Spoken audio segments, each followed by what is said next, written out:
तो welcome guys, आप लोगों को स्वागत है एक और नए वीडियो में। तो चैप्टर 126 की स्टार्टिंग में हमें दिखाया जाता है जो चैंग और बाकी लोग होते हैं वो माउंट यूजिन पे आ जाते हैं।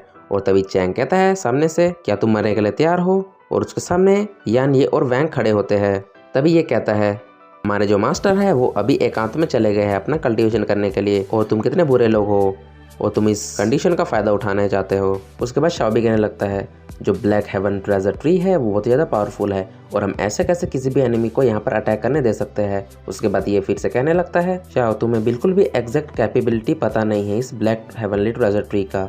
इन एनिमीज को बिल्कुल भी अटैक करने नहीं दे सकते इस हेवनली ब्लैक ट्रेजर ट्री पर। और तभी यान कहने लगता है हमारे जो मास्टर है वो अभी एकांत में चले गए कल्टीवेशन करने के लिए और ये सही समय नहीं है उन्हें डिस्टर्ब करने के लिए। हम चारों को इनका सामना करना पड़ेगा। तभी सामने से एल्डर ली फेंग कहने लगता है मेरा जो डिसेबल था गाओ लोंग, उसे तुम्हारे मास्टर ने मारा था और अब मैं तुम्हें मार के उसका बदला लूंगा। और तभी यांग कहने लगता है तुम में से कोई यहाँ पर इंटरफेयर नहीं करेगा। आगे वो कहने लगता है मुझे बस उस बास्टर्ड लिन को मारना है और मैं किसी की परवाह नहीं करता हूँ। तभी चैंग पीछे से कहता है उस बच्चे और उस स्कॉलर को बिल्कुल मत मारना जो हरे कपड़ों में है, तो बचे हुए दो जो है तुम उसे मार सकते हो। यान जैसे सुनता है क्या वो दोनों हमें मारेंगे, वो बहुत ही गुस्सा होता है और वो कहता है तुम होते कौन हो हमें मारने वाले। तभी एल्डर ली फेंग अपने तरफ से एक अटैक कर देते हैं जिसका नाम होता है डीमन क्रशिंग फॉर्मेशन। और इसे देख के यान भी थोड़ा घबरा जाता है और वो इसके खिलाफ में अपना क्रैश ऑफ 8 ट्राइग्राम्स का यूज करता है, लेकिन फिर भी वो इसे अच्छी तरीके से रोक नहीं पा रहा होता है। तभी उसके साथी कह रहे होते हैं कि सीनियर ब्रदर ने फर्स्ट वेव का सामना किया है। और तभी ये कहने लगता है ये सब बात करने का ये सही समय नहीं है, सबसे पहले हमें साथ काम करना पड़ेगा और तभी हमारे पास एक चांस है कि हम जीत सके। छोटे ब्रदर तुम अपना इन्फिनाइट थंडरस्टॉर्म तैयार रखो, वो हम अपने काउंटर अटैक के रूप में उसका यूज़ कर सकते हैं। आगे शाओ कहने लगता है कि अच्छा ठीक है, लेकिन मुझे थोड़ा टाइम चाहिए। और ये होता है वो कहता है तुम इसे मुझ पे छोड़ दो, मैं उनका ध्यान अपने ओर खींचता हूँ। और तभी ये अपने तरफ से एक अटैक करता है एल्डर ली फेंग पर, लेकिन एल्डर ली फेंग उसे डॉज कर देता है और कहता है तुम बास्टर्ड, और उस पर एक अटैक कर देता है जो कि दूर जाके गिरता है। तभी हमें दिखाया जाता है वैंग को जो अपने पास से लोन दैट थम का यूज़ करता है। इसका सीधा अटैक एल्डर ली फेंग पर चल जाता है और वो कहने लगता है ये सच में बहुत ही पास था, अगर ये अटैक मुझ पे लगता तो मैं सचमुच मर सकता था। आगे वो कहता है कि तुम बास्टर्ड ने एक चांस को खो दिया है मुझे मारने का।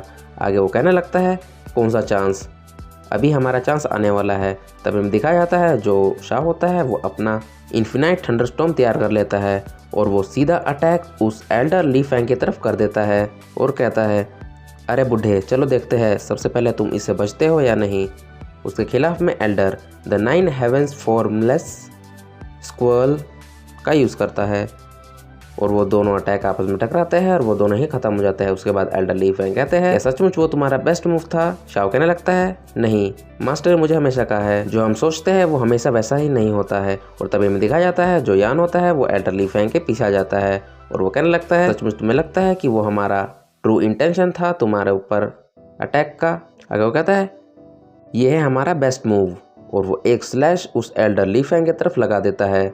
और तभी हमें दिखा जाता है यांग उन्हें देख रहा होता है। उसके बाद यान कहने लगता है ये सच में बहुत ही ज़्यादा डिफिकल्ट था एक ओरस कोर स्टेज कल्टीवेटर को एक ही ब्लो मारने का। उसके बाद हमें उस क्रो को दिखाया जाता है जो हंस रहा होता है और कहता है एक ओरस कोर स्टेज का कल्टीवेटर कुछ बच्चों के द्वारा मारा गया, तुम अपने आप को ओरस कोर स्टेज का कल्टीवेटर कैसे बुला सकते हो। और उसके बाद एल्डर ली फेंग कहता है उन सभी ने मुझ पे मिलकर अटैक किया था उन बास्टर्ड ने। तभी शिनशिरो आता है और हमें दिखाया जाता है जो यांग होता है वो कहने लगता है मैंने तुम लोगों को पहले एक अपॉर्चुनिटी का मौका दिया था लेकिन अब मुझे ब्लेम मत करना। आगे वो कहने लगता है कि 3 फाउंडेशन एस्टेब्लिशमेंट स्टेज के कल्टीवेटर और एक QI डिसेबल लेवल का कल्टीवेटर, तुमने एक ओरस कोर स्टेज के कल्टीवेटर को हराया है।